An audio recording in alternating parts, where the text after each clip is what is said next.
ഓം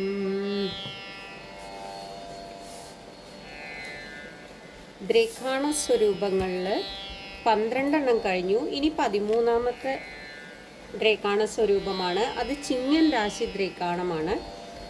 അത് ഒന്ന് നോക്കാം. അതിൻ്റെ ശ്ലോകം: ശൽമലേരുവരി ഗൃദ്രജംബൂഗൗ ശ്വാനരശ്ച മലിനാംബരാന്വിത രൗദിമാതൃപിതൃവിപ്രയോജിത സിംഹരൂപമിതമാദ്യമുച്യതേ.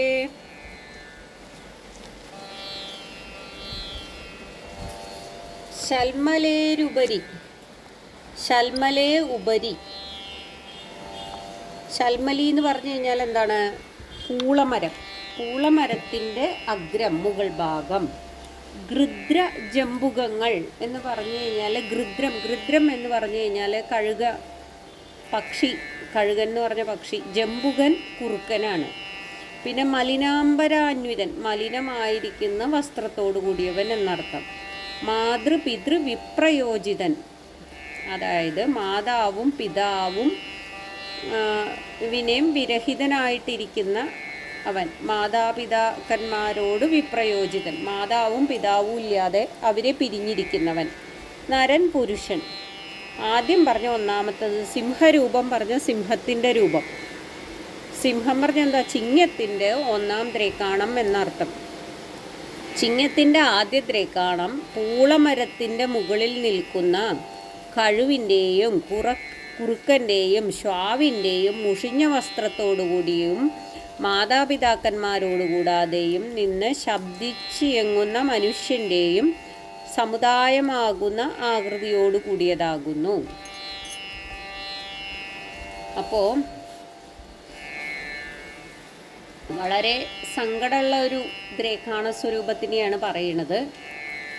ഇത് ഈ ദ്രേഖാണത്തിൻ്റെ, അതായത് സിംഹം ദ്രേഖാണത്തിൻ്റെ അധിപൻ, അത് നമുക്കറിയാം 1ാം രാശി. ആ രാശിയുടെ അധിപൻ തന്നെയാണ് 1ാം ദ്രേഖാണത്തിൻ്റെ അധിപൻ. അപ്പോൾ ആരാണത്? സൂര്യനായിരിക്കും. സ്ഥിരരാശിയാണ്. പക്ഷിദ്രേഖാണമാണ്, മനുഷ്യദ്രേഖാണമാണ്. പിന്നെ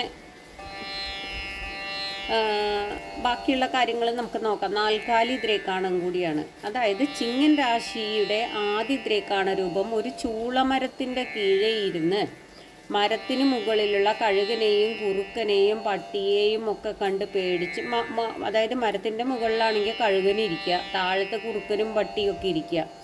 ഇങ്ങനെ പേടിച്ച് നിലവിളിക്കുന്ന, മുഷിഞ്ഞ വസ്ത്രങ്ങൾ ധരിച്ച, മാതാപിതാക്കളെയും സഹായികളെയും വേർപെട്ട് കരയുന്ന മനുഷ്യനാണ്. വളരെ ദയനീയമായ ഒരവസ്ഥയിലിരിക്കുന്ന മനുഷ്യൻ്റെ പറ്റിയിട്ടാണ് ഇവിടെ പറയുന്നത്. അപ്പോൾ സ്വന്തം ബന്ധുക്കളെ വേർപെട്ടോ അവരാൽ ഉപേക്ഷിക്കപ്പെട്ടോ മരത്തണലിൽ വിശ്രമിക്കാനിരിക്കുന്ന മനുഷ്യനെ മുകളിൽ കഴുകന്മാർ, കുറുക്കൻ, പട്ടി ഇതൊക്കെ കണ്ണ് തെറ്റിയാൽ ഈ കഴുകൻ കൊത്തിപ്പറിക്കും. അല്ലെങ്കിൽ താഴത്താണെങ്കിലോ പട്ടി കടിച്ചു കീറാനായിട്ട് നിൽക്കുക. അപ്പം ഇതിൽ നിന്ന് എന്തൊക്കെയാണ് സൂചിപ്പിക്കണേ? മരണഭയമുണ്ട്, വിശപ്പുണ്ട്, ദാഹമുണ്ട്, ദാരിദ്ര്യമുണ്ട്, ആരോഗ്യനാശം, അല്ലെങ്കിൽ വീടില്ല, കടത്തിണ്ണയിലോ മരച്ചുവട്ടിലോ കിടന്നുറങ്ങാനുള്ള യോഗം, പരമദുഃഖിതൻ, ഇതൊക്കെയാണ് ഇതിൽ സൂചിപ്പിക്കുന്നത്. പിന്നെ കുറുക്കൻ ഓരിയിടുക, പട്ടി കുരയ്ക്കുക, കഴുകൻ കരയുകയൊക്കെ ചെയ്ത് ശബ്ദമുഖരിതമാണ് രംഗം. ഈ മനുഷ്യനും ഇവയൊക്കെ ആട്ടിപ്പായിക്കാനായിട്ട് ഒച്ചയും വെക്കുന്നുണ്ടാവും. അപ്പോൾ ഈ ഒരു വളരെ ദയനീയ അവസ്ഥയിലിരിക്കുന്ന, ഭയപ്പെടുത്തുന്ന ഒരു രൂപമാണ്. കുറുക്കൻ എന്ന് പറയുമ്പോൾ നമുക്ക് എന്താ മനസ്സിലാക്കേണ്ടത്? കുറുക്കനുള്ള സ്ഥലം കാട്ടുപ്രദേശം, ഈ ഒറ്റപ്പെട്ട കുറ്റിക്കാട്ടുള്ള പ്രദേശം. അതായത് ഇപ്പോൾ ഒരു ആളെ കാണാനില്ലാത്ത പ്രശ്നത്തിലൊക്കെ ആണെങ്കിൽ ആ ആളെവിടെയാണ് എന്നുള്ളതൊക്കെ ഇതിൽ നിന്ന് നമുക്ക് എളുപ്പത്തിൽ മനസ്സിലാക്കാൻ പറ്റും. ഏതവസ്ഥയിലാണ് അദ്ദേഹം ഇരിക്കുന്നത്.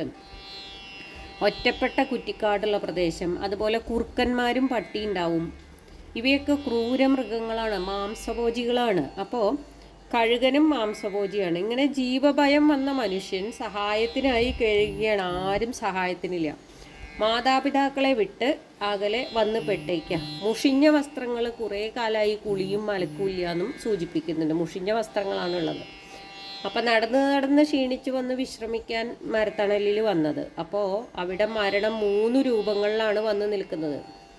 മരത്തിൻ്റെ ഏറ്റവും മുകളിൽ കഴുകൻ, മരക്കൊമ്പിൽ കുറുക്കൻ, താഴെ പട്ടി എന്ന് ചിന്തിക്കുന്നതിൽ വിരോധമില്ല. പിന്നെ ആകാശത്തിലും ഭൂമിയിലും പാതാളത്തിലും ഇയാളെ നരകം കാത്തിരിക്കുന്നുണ്ട്. ആകാശത്തിലും ഭൂമിയിലും പാതാളത്തിലും ഇയാളെ നരകം കാത്തിരിക്കുന്നുണ്ട്. പിന്നെ ഇത് അയാളുടെ മുൻകാല ചെയ്തികൾക്ക് വിധിയാണ്. മുൻകാലത്തുണ്ടായിട്ടുള്ള അയാളുടെ ചെയ്തികളുടെ പ്രശ്നമാണ്. പൂർവജന്മത്തിൽ ചെയ്ത കാര്യങ്ങളും ആവാം, അല്ലെങ്കിൽ മുത്തച്ഛന്മാർ തുടങ്ങിയ പാരമ്പര്യത്തിൻ്റെ പ്രാരാബ്ധാക്കാം. അപ്പോൾ ഈ പ്രശ്നത്തിൽ ഈ ദ്രേക്കാണരൂപം കൊണ്ട് വളരെ നിസ്സഹായനായ ഒരു മനുഷ്യനെ നമുക്ക് പറയാം. മരണം ഏത് നിമിഷം ഉണ്ടാവാനും, ആക്രമണം, അപകടം, മരണതുല്യാവസ്ഥ, മരണം, ഇതൊക്കെ പറയാം.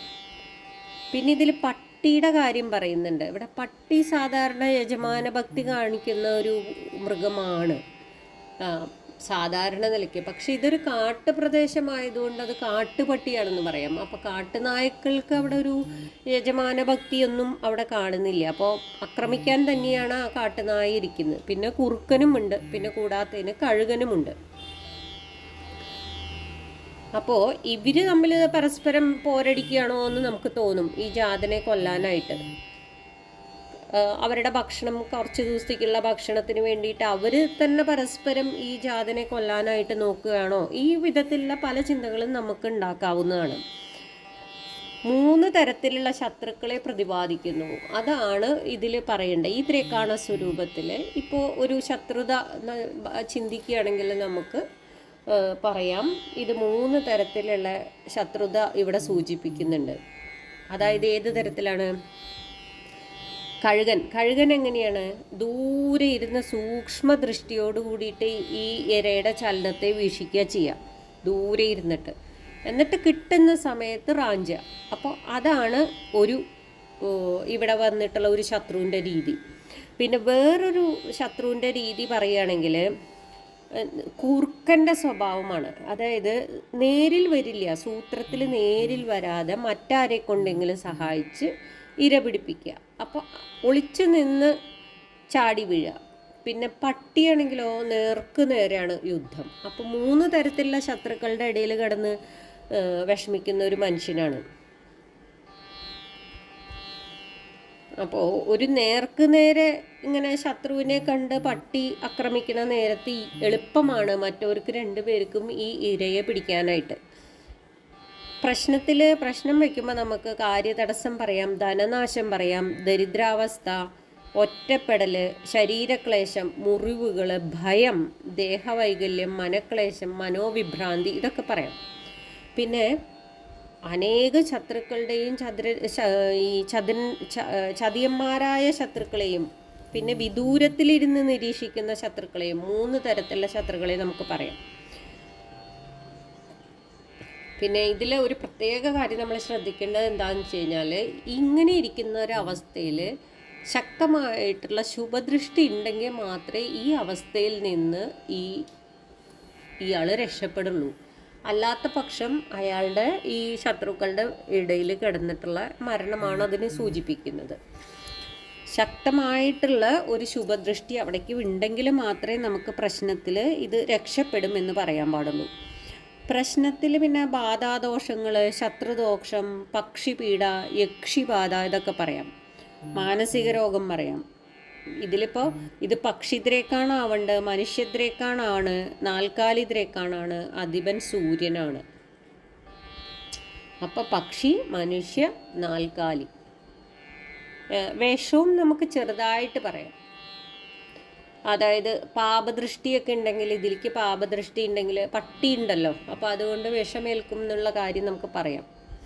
പാപദൃഷ്ടി ഉണ്ടെങ്കിൽ അല്പായുസാണ് എന്നുള്ള ഒരു കാര്യം, ഇതൊക്കെ ചിന്തിച്ച് പറയേണ്ട കാര്യങ്ങളാണ്. അപ്പോൾ നമുക്ക് ആ ശ്ലോകം ഒന്നും കൂടി നോക്കാം. ശൽമലേരുപരി ഗൃദ്രജംബുകൗ ശ്വാനരശ്ച മലിനാംബരാന്വിത രൗതിമാതൃപിതൃവിപ്രയോചിത സിംഹരൂപമിതമാദ്യമുച്യതേ. ഓം നമഃ ശിവായ.